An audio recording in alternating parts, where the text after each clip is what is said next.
Here he is. So hey everybody, happy Friday. Again, my name's Kyle Leverette. I'm the regional director here in Southwest Florida. I cover Venice to Naples. I've been here with Juniper for 8 years now. Been down here for 10. I've been in the landscape industry for 30 years. I've got a turfgrass management degree from NC State. I'm a certified horticulturist. I have the CPCO pesticide license for the county and the branch here locally. And a licensed horticulturist too. So I'm here to talk to you guys. Of course, we maintain your community. Love the partnership we've been working on here in the last year. Some of this stuff you've probably already seen taking place as we've been through the common areas and made a lot of dramatic impacts there. So spring pruning, why it matters. You know, the spring reduction pruning, it helps plants thrive year round. It keeps them in the spaces that they're intended to be in, first and foremost. Also, in South Florida, where we get feet and feet and feet of rain every year, we have hot temperatures, things grow. It's a jungle unlike anywhere else in the world. So these are some helpful techniques, not only in South Florida, but, you know, throughout the nation that we do. I mean, I did these kind of practices in North Carolina growing up as well as I do down here to keep things form fit and in the size that they're intended to stay at.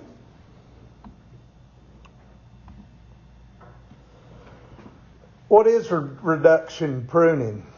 The purpose of pruning, it stimulates new growth and more blooms. Not just new growth, but favorable growth. You want leaves and not stems. Over time, those bushes get woody and leggy, and you get the unfavorable parts of the plants growing. And we want more blooms and we want more leaves. It also reduces damaged flowers from pests or weather. And it also strengthens the roots and structures. So you cut up here and it makes it stronger back here to compensate. Here's a picture of a before at a house. And then there's after. It's not a tremendous impact. A lot of people get shell shock when they hear us say a hard cut. They think we're going to cut their stuff down to the ground.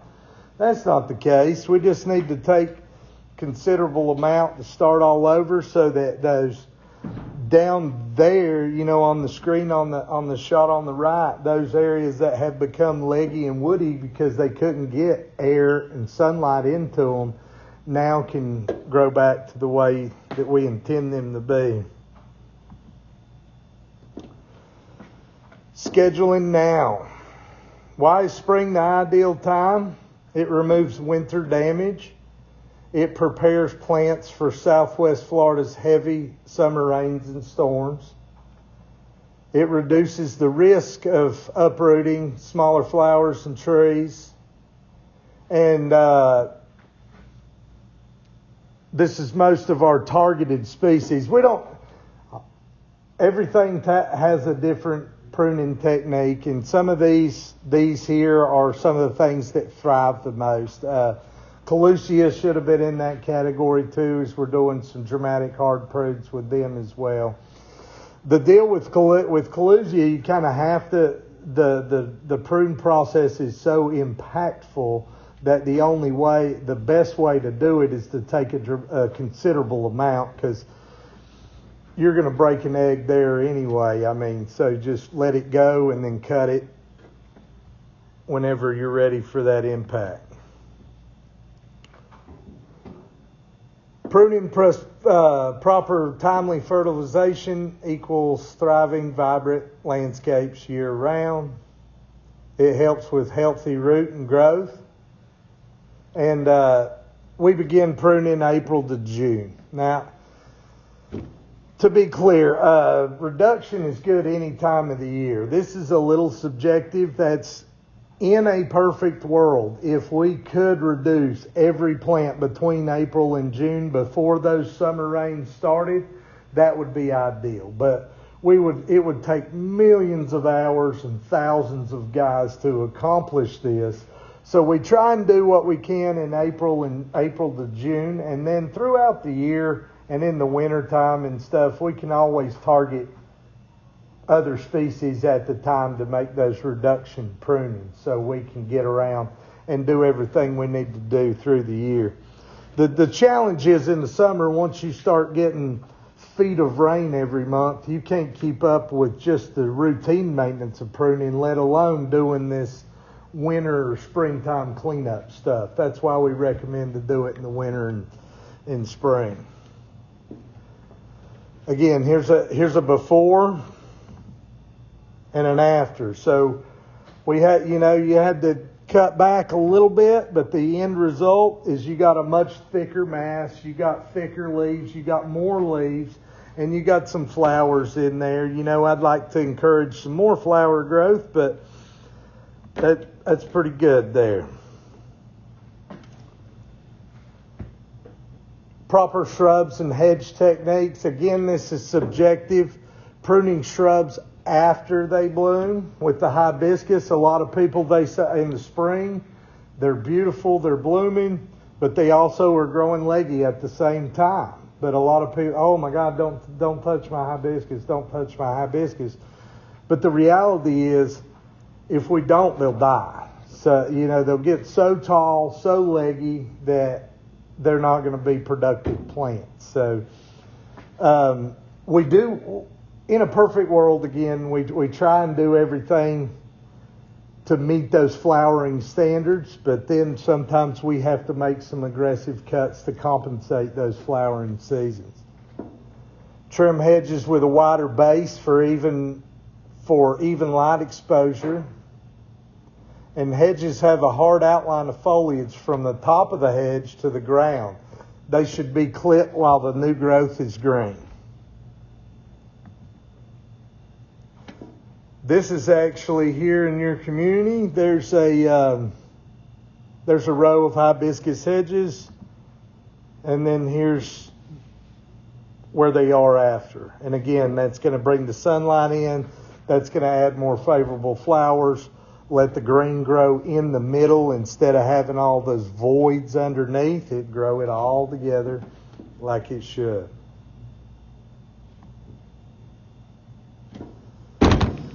How can Juniper help? If you've got any questions or concerns, like we always say, you can use the portal for anything you need, and David and my team will come out to help you with those concerns. Should you not want to be pruned or things of that nature, they can also facilitate with that. Pruning is pretty subjective, so I didn't put a lot of smoke and mirrors into the presentation. So if y'all got any questions or comments, yes. So the pruning here has been somewhat lacking before you guys got here.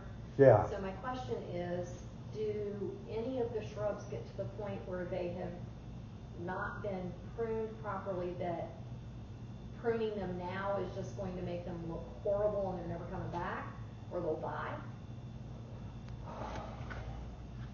Again, I use subjective a lot, but that's circumstantial. I'd have to see what that plan is, what state it is. We're partnering with management and the HOA on some of these areas that have, like the Kylejames out here, that have been neglected for years, and they're 15 feet tall. They look rough now, but it was a necessary evil to have to do that so that get it through rainy season and they'll be fine. There's a lot of weird stuff like clerodendrons and things that get crazy big. Yeah, we can do that too. But if I'll leave you my email address and information. You can send me any pictures you want, and I can let you know whether it's salvageable or whether there's a hard prune needed or what we can do there. Anybody else? Yeah, yes, sir. I've been told by a local lady, neighbor, that you cannot kill hibiscus. You can take it almost right to the ground. Absolutely. And it'll come right back Yep. stronger than much. Stronger than that. The more the better with hibiscus. And that horrifies people. People don't want to hear that. That's the reality. If you want good plants, sometimes you have to make those maintenance things about. That works with a bush, but would it work for a tree as well, for hibiscus, the tree form? Yes, yes. Mm-hmm. That's why it's not always the most favorable tree. Once you understand the methodology and the maintenance of it, that it's beautiful half the time it's pretty well chopped up. So if you want a more consistent look all the time, we can come and look and suggest a replacement there if needed. Yes, ma'am. Last spring we put in a couple of crepe myrtles. Yeah. And then they came through, and one they didn't touch at all, and the one right behind our house, they just it was starting to branch out, looking nice, and it just looked like a little bubble. And I don't know, it was the tree we had put in, I would think they wouldn't touch that. And we will prune everything around your homes to the industry standard. Now, mistakes happen. If we missed one and did one, I'm sorry for that. But the rule of thumb with a crepe myrtle is that you trim it just above the node, which is where the branches go, and then you have a node, and then they branch from there. So you'll take the two lateral branches coming off the node. We maintain 6 or 8 feet. I think it's 8 feet around the homes. 8 feet's the maximum that's allowed in the community. So again, you run into a challenge.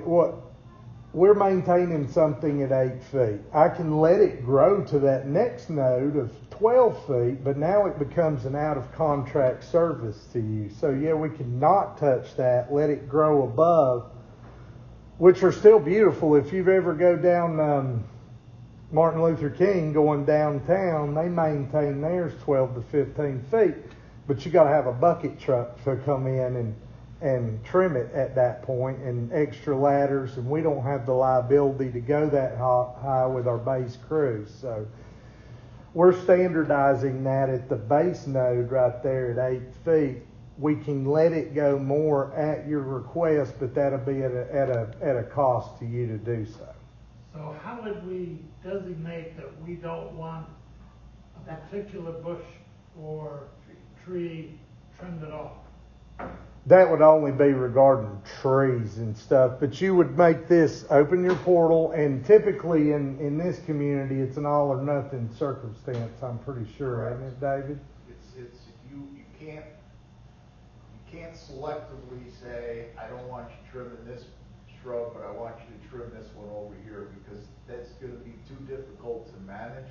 Yeah, from the success rate of David keeping this extensive journal of what everybody wants. We're not paying for gardener services here. We're paying for a commercial trim. So it's a challenge. Yeah, if you either have to get it at the industry standard and get it all, or we have to put a stick in the yard and say, I don't want anything, unfortunately. So if we put yellow tape around that tree, would they? That's up to his rules and guidelines for his HOA that I'm not exactly familiar with. Some people do stuff like that, but it's not recommended typically.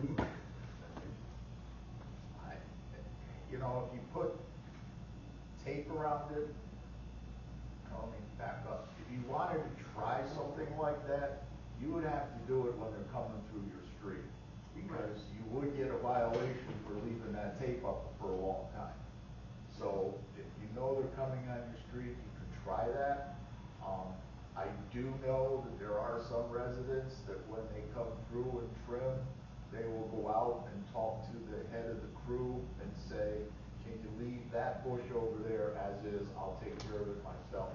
And they try to accommodate you, but if you're not home, they're coming through and doing everything. It's, And then in the event you stop them once, then it's never done again, and then the next thing you know, it's growing up inside of your house.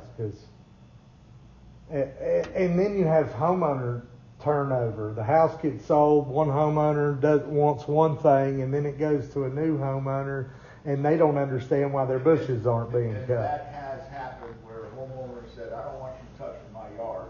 They sold their house.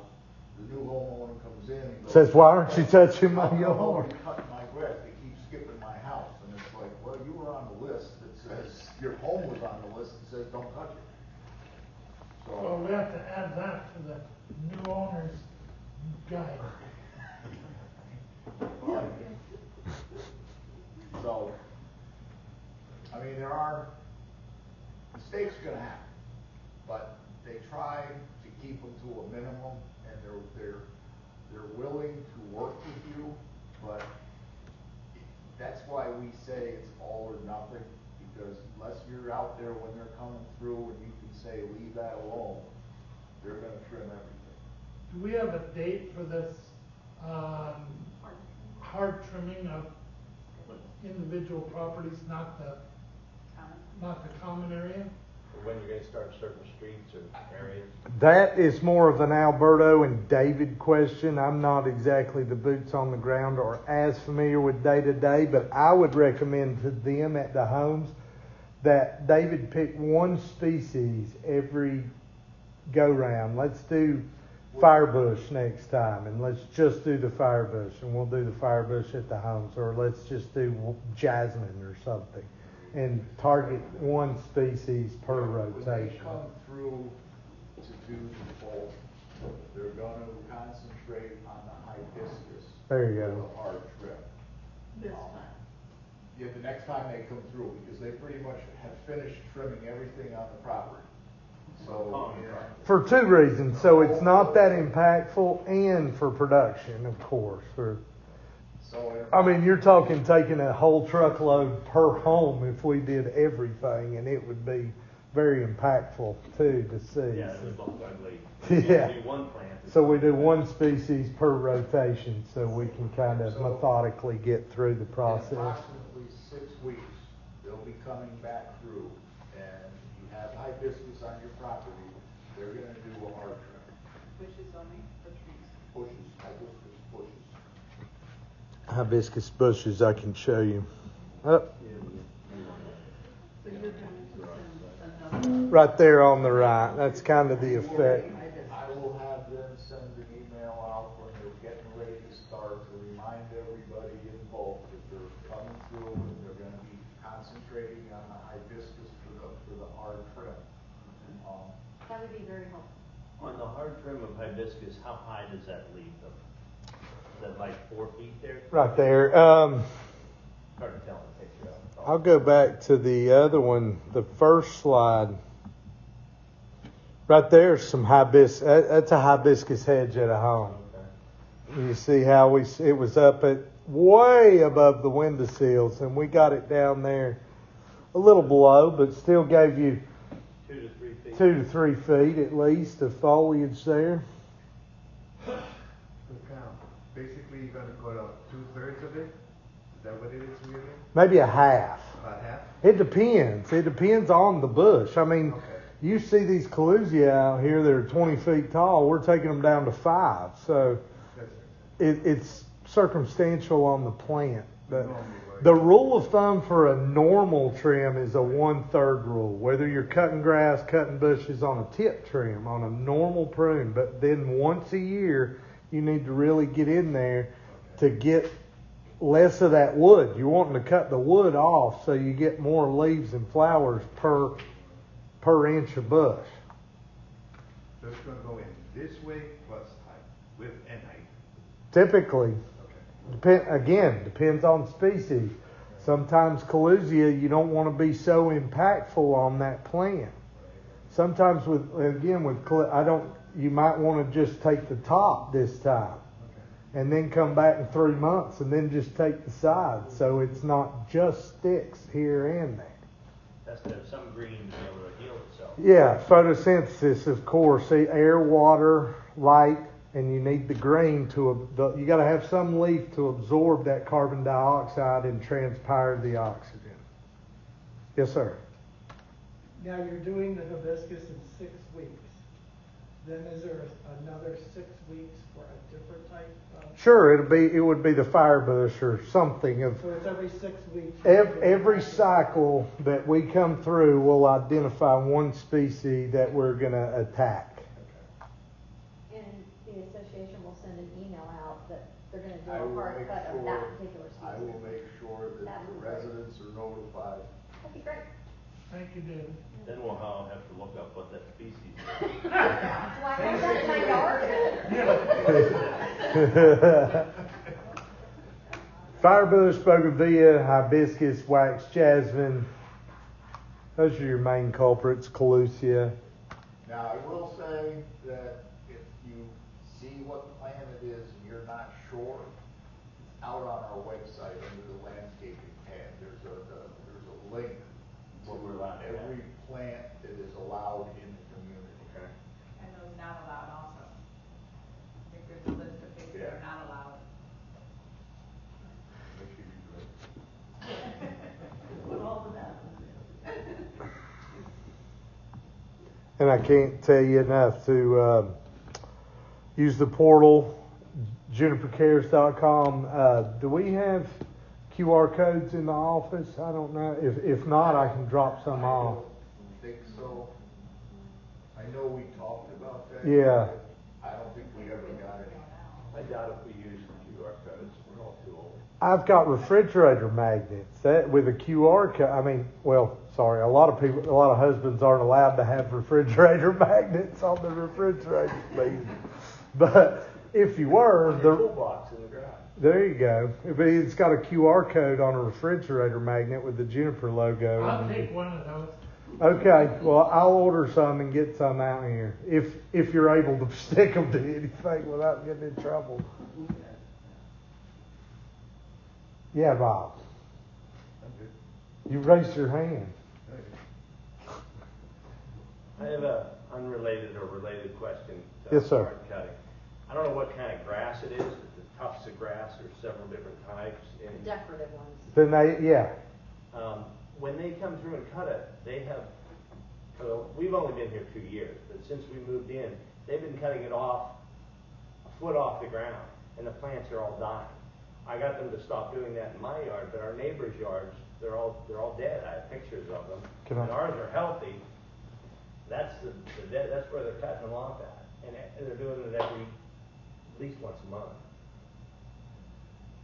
Okay, so the coning effect is proper technique.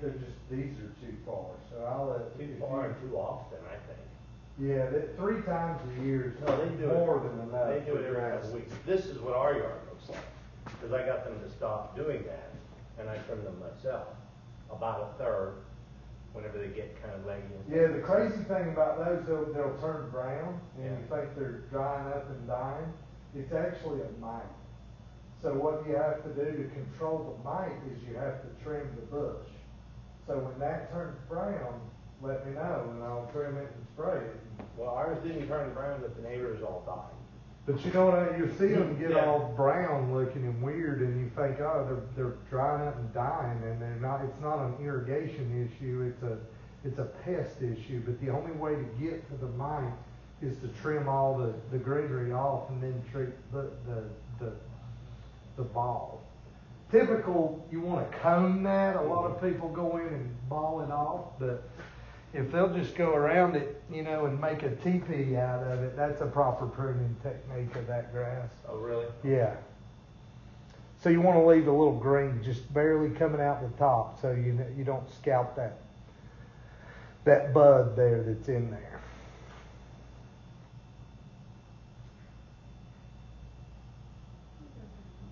Yes, ma'am. It's an edging question. Okay.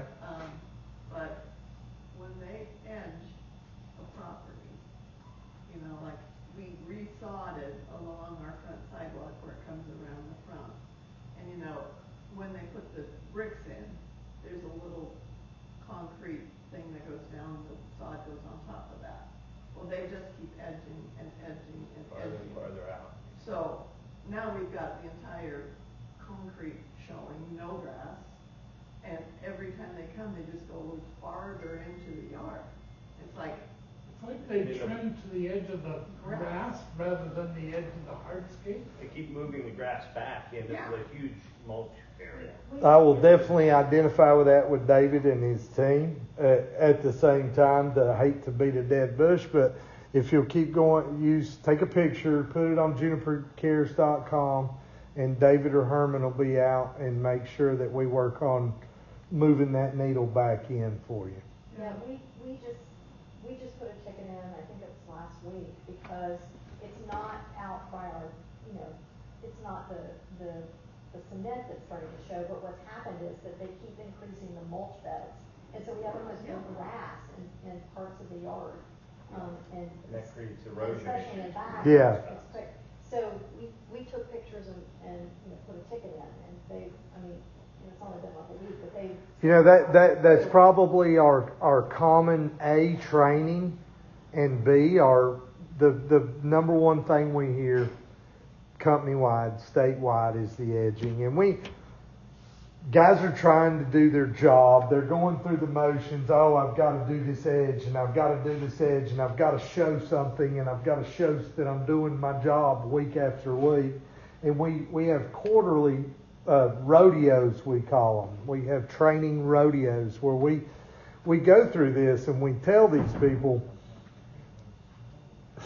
it's kind of like being a parent. I know everybody in this room has kids, and how many times do you have to tell your kids over and over and over, pick up after yourself, do this right, do this, and we'll just keep doing what we're doing. We'll keep training, keep reiterating to our teams.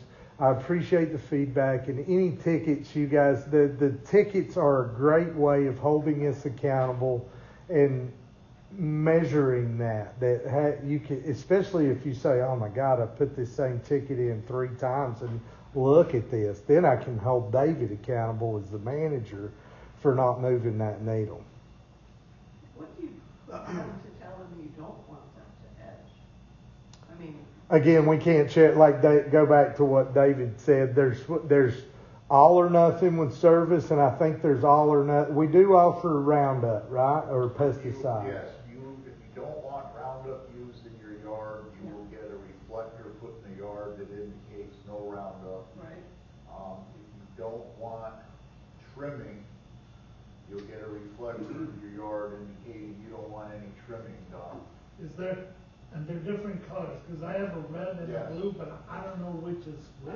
I'd have to ask, because I don't know. So red is no trim, blue is no pesticide. All right. And don't put them out yourself. Email the HOA, put in a work order. There has to be the trail of accountability there. A lot of times homeowners will go on Amazon or go to Lowe's and buy their own stakes and put them out there and then be like, aha, these guys aren't doing this. I put the stake out. That's not fair. Once we give us an address, they give us the stake, we go put it out, so there's that turnover of ownership to that process.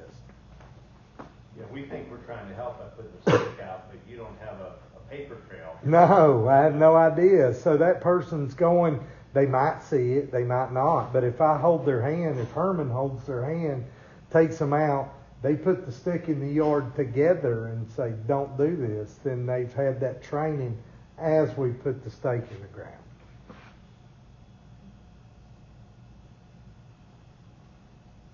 Anybody else? Okay, thanks everybody. Again, my email's right there. If you want to email me directly, please feel free to anytime, and I'll try and take care of it best I can. Thanks. Thank you very much. Thank you.